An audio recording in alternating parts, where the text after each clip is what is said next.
how I start social media management without availing any courses, without availing any training, but nag-self-study lang ako. I started my journey by just watching video.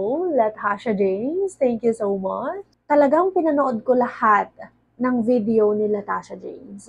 As in, simula hanggang dulo, pinanood ko siya. Ito yung unang tip ko sa inyo if you really want to be successful social media manager or if you really want to know social media management is mag-stick kayo sa iisang content creator at papanoodin nyo lahat ng videos niya, aalamin nyo yung process niya, aalamin nyo kung paano siya magpag-grow ng account para hindi kayo ma-overwhelm. Kasi I know for sure na overwhelm kayo, that's why you can't start, hindi mo alam kung tama ba yung ginagawa mo because there's a lot of information here in online. Ang dami mong napapanood na video. This is social media manager and this is social media manager. This is what you do, this is what you do.